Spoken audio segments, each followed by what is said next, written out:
Back at the whiteboard, here's our message. The first step to encoding it is to build a frequency table, figuring out how many occurrences there are of each of the letters in the message. And it's important to get that right, so a good first step is just to measure the message length. We've got 4 lines, and they're all the same length because our nouns are all 4 letters and so are our verbs. So what we can do is just measure a line. We've got 5, 10, 15, 20, 25, 26 letters in each line, and that makes 104 letters in the message. So whenever we calculate the individual frequencies, they better add up to 104.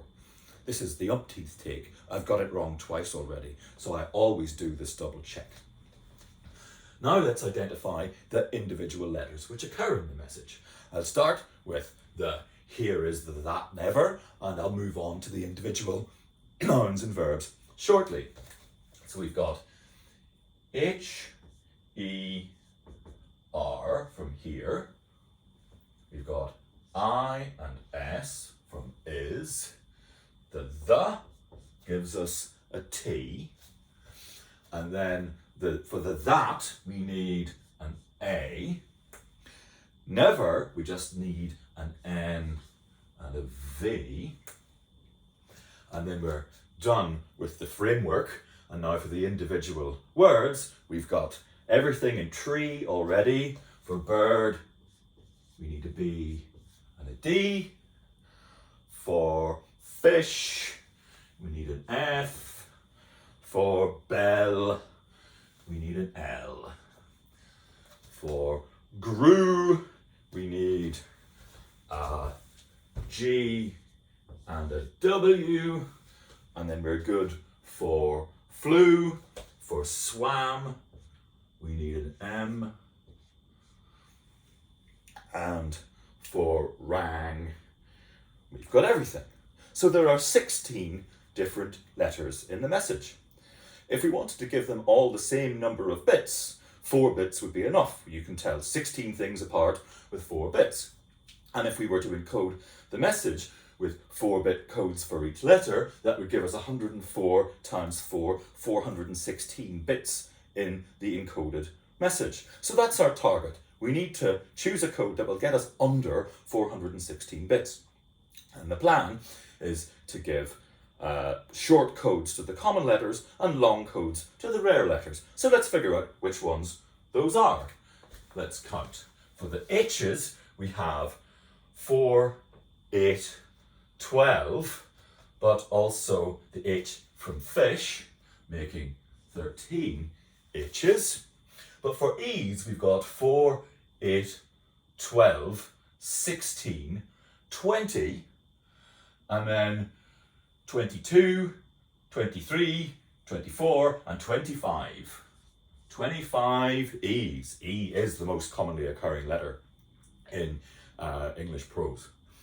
Now, how about R's? We have 4 from here and another 4 from never. That makes 8.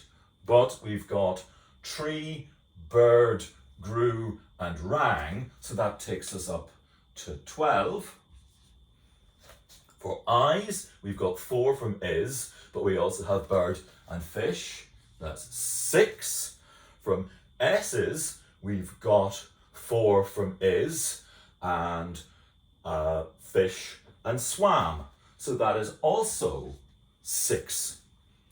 How about T's? We've got 4, 8, 12, and then there's the T in tree. So there's 13 T's.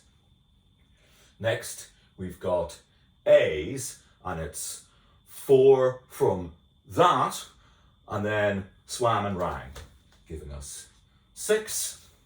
For N's, we have the 4 from never, but also rang, making 5. For V's, we've just got the 4 from never. B's, we have a bird and a bell. D's, just the bird. F's, we have fish and flew.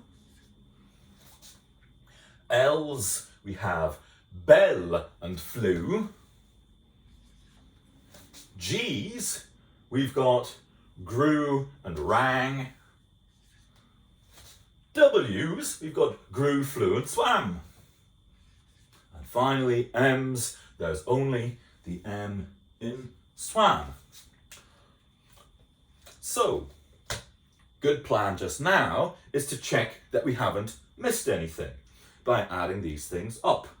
We've got 6, 12, 18, 23, 29, 42, 48, 54, 66, what's this? I can't add.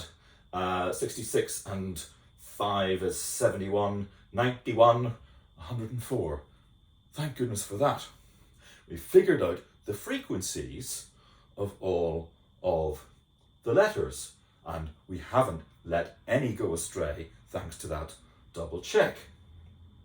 So now we can see that there's loads of E's, and we'll be giving E a short code, but only one D and one M.